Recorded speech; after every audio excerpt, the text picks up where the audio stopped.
Hello friends, welcome to today's Samayal. இன்னைக்கு நம்ம today சமையல்ல ரொம்பவே வித்தியாசமா ரொம்ப சுவையான ஒரு தேங்காய் பால் கொழுக்கட்டை எப்படி செய்யலாம்னு தான் பார்க்க போறோம். எப்பவுமே இட்லி தோசைலாம் செஞ்சு கொடுத்து குழந்தைங்களுக்கு போர் அடிச்சிருக்கும். இதை நீங்க கொஞ்சம் வித்தியாசமா குழந்தைங்களுக்கு டிஃபன் ரெசிபியா செய்து கொடுக்கும்போது குழந்தைங்களுக்கு நல்ல ஒரு ஆரோக்கியமான ஒரு டிஃபன் ரெசிபியாவும் இருக்கும். அதே சமயத்துல நல்ல ஒரு வயிறும் ஃபில்ஃபில்லா இருக்கும். இதை இப்போ நம்ம எப்படி செய்யறதுன்னு பார்க்க ஆரம்பிச்சிடலாம். நான் இன்னைக்கு ஒரு 2 கப் போல் பச்சரிசி மாவு எடுத்திருக்கேன். இடியாப்ப மாவு, கடைகளில் விற்கக்கூடிய இடியாப்ப மாவு அந்த மாதிரி பயன்படுத்திக்கங்க. இப்போ இதுக்கு தேவையான அளவுக்கு உப்பு சேர்த்துக்கலாம். உப்பு சேர்த்துட்டு ஒரு தடவை நல்லா கலந்து விட்டுடுங்க. அதுக்கு அடுத்ததான் தண்ணி நல்லா கொதிக்க வச்சு தண்ணி எடுத்திருக்கேன். தண்ணி எடுத்தோடனே சேர்த்துறாம கொஞ்சம் கொஞ்சமாக சேர்த்துட்டு ஒரு தடவை கலந்து விட்டுக்கிட்டே இருங்க. இப்போ இந்த மாதிரி ஒரு பாதி இப்போ கலந்து விட்டதுக்கப்புறம் கொஞ்சமாக நல்லெண்ணெயோ இல்லைன்னா நெய்யோ சேர்த்துக்குங்க. இந்த மாதிரி நல்லெண்ணெயோ இல்லைனா நெய்யோ சேர்த்து நம்ம பிசையும் போது அந்த மாவு ரொம்ப சாஃப்டாக இருக்கும், கொழுக்கட்டையும் ரொம்ப சாஃப்டாக இருக்கும். எவ்வளோ நேரம் ஆனாலும் அந்த கொழுக்கட்டை ஹார்டாக இருக்காது, ரொம்பவே சாஃப்டாக இருக்கும் சாப்பிட்றதுக்கு. இப்போ இது நம்ம நல்லா கலந்துட்டு இதை நம்ம ஒரு 10 நிமிஷம் அப்படியே ஊற வச்சிடலாம். இப்போ இது ஊற நேரத்தில் நம்ம இதுக்கு தேவையான அந்த தேங்காய் பாலை ரெடி பண்ணிடலாம்.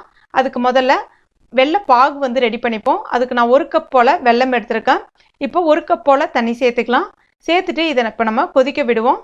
வெள்ளைப்பாகு அந்த வெள்ளம் எல்லாமே கரைஞ்சி ஒரு கொதி வரட்டும். இப்போ ஒரு கொதி வந்துருச்சு. இதில் கொஞ்சமாக ஏலக்காய் பொடி சேர்த்துக்கலாம். சேர்த்துட்டு இப்போ ஸ்டவ்வை ஆஃப் பண்ணிவிட்டு இதை நம்ம ஒரு வடிகட்டியை வச்சு நம்ம வடிகட்டிக்கலாம். அதில் ஏதாவது தூசு திரும்பலாம் இருந்துச்சுன்னா அந்த வடிகட்டியில் வந்துடும். இப்போ இதுவும் இருக்கட்டும். அடுத்ததான் நம்ம தேங்காய் பால் ரெடி பண்ணலாம். தேங்காய் பாலுக்கு நான் ஒரு மூலி தேங்காய், அதாவது ஒரு பாதி தேங்காய் எடுத்திருக்கேன். தேங்காவை கீறிட்டு மேலே இருக்கக்கூடிய மரைகளை நீக்கிட்டு ஒரு தடவை கழுவிட்டு மிக்சியில் கட் பண்ணி எடுத்திருக்கேன். இப்போ இதை தண்ணியெலாம் எதுவும் சேர்க்காம ஃபஸ்ட்டு கொரகொரப்பாக அரைச்சி எடுத்துக்கங்க. அதுக்கு அடுத்து தான் வெது வெதுப்பாக இருக்கக்கூடிய தண்ணீர் கொஞ்சம் சேர்த்துக்குங்க. எதுக்காக அப்படின்னா அப்போ தான் தேங்காயிலேருந்து நிறைய பால் கிடைக்கும் உங்களுக்கு. இப்போ அந்த மாதிரி தான் அரைச்சி எடுத்திருக்கேன். இப்போ மறுபடியும் நம்ம வெது வெதுப்பாக இருக்கக்கூடிய தண்ணீரை இதில் சேர்த்துட்டு நல்லா அழுத்தி கையால் அழுத்தி அமுக்கி விடுங்க. அப்போ தான் உங்களுக்கு அதுலேருந்து பால் நிறைய கிடைக்கும் உங்களுக்கு. இப்போ தேங்காய் பால் ரெடி ஆயிடுச்சு. நம்ம ஏற்கனவே ரெடி பண்ணி வச்சுருக்க அந்த வெள்ளை பாகையும் இதோட இப்போ சேர்த்துட்டு ஒரு தடவை கலந்து விட்டுடலாம். இப்போ நம்முடைய தேங்காய் பால் ரெடி ஆயிடுச்சு. இதை நம்ம எடுத்து எட்ட வச்சிடலாம். அதுக்கு அடுத்ததான் இப்போ மாவும் ரெடியாக இருக்குது. இப்போ இதை நம்ம ஒரு தடவை நல்லா பிசைஞ்சு விட்டுட்டு கையில் கொஞ்சம் எண்ணெய் தடவிட்டு பிசைங்க. அப்போ தான் கையில் மாவு ஒட்டாமல் இருக்கும்.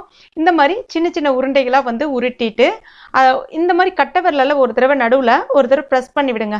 இந்த மாதிரி ப்ரெஸ் பண்ணி விடும்போது மாவு உங்களுக்கு சீக்கிரமாக வெந்துடும், ரொம்ப சாஃப்டாக இருக்கும். அதே சமயத்தில் அந்த நம்ம தேங்காய் பாலில் ஊற வச்சு அள்ளி சாப்பிடும்போது பார்த்தீங்கன்னா அந்த ஹோலில், அதாவது அந்த ஓட்டையில் கொஞ்சமாக தேங்காய் பால் நிற்கும். அள்ளி சாப்பிடும்போது ரொம்ப வசதியாக இருக்கும். உள்ளே சாப்பிடும்போது அந்த ஜூஸியாக இருக்கிற மாதிரி ஃபீல் பண்ணுவோம். இல்லை இது பண்ணுறதுக்கு உங்களுக்கு கஷ்டமாக இருந்துச்சுன்னா இந்த மாதிரி சின்ன சின்ன உருண்டைகளாக மொத்தமாக உருட்டி எடுத்துக்கோங்க.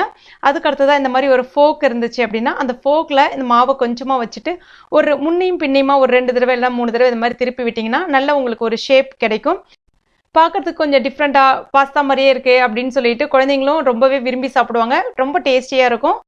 இப்போ இது ரெடி பண்ணியாச்சு. இதை நம்ம அவிச்சு எடுக்கணும். அதுக்கு முதல்ல இட்லி பாத்திரத்தில், அதாவது இட்லி தட்டு இல்லைனா இடியாப்ப தட்டு இருந்துச்சுன்னா கொஞ்சமாக எண்ணெயை க்ரீஸ் பண்ணிவிட்டு அதில் இதை நம்ம ஒன்று வச்சிடலாம். ஆனால் ஒன்று மேலே ஒன்று வைக்காதீங்க, ஒன்றோட ஒன்று ஒட்டிக்கும். இப்போ எல்லாத்தையும் இந்த மாதிரி வச்சாச்சு. இதை நம்ம இட்லி பாத்திரத்தில் வச்சிடலாம். இட்லி பாத்திரத்தில் தண்ணி கொதிக்க வச்சுருக்கேன். இப்போ இதை ஒன்று ஒன்றா வச்சுட்டு மூடிடலாம்.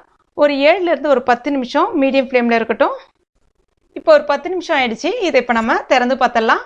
இப்போ பாருங்கள், ரொம்பவே நல்ல வெள்ளையாக அழகாக பஞ்சு போல் சூப்பராக நம்ம கொழுக்கட்டை ரெடி ஆகிடுச்சு.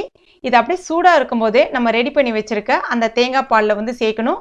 தேங்காய் பாலில் நான் சேர்க்கறதுக்காக 2ஆக பிரித்து வச்சுருக்கேன், பாத்திரம் பத்தாதுன்னு சொல்லிட்டு. இப்போ ஒன்றா இதில் நம்ம சேர்த்துடலாம். சேர்த்துட்டு ஒரு 10 நிமிஷம் அப்படியே வச்சுருங்க. அந்த சூட்டோட அந்த தேங்காய் பால் நல்லா உரிய ஆரம்பிக்கும்.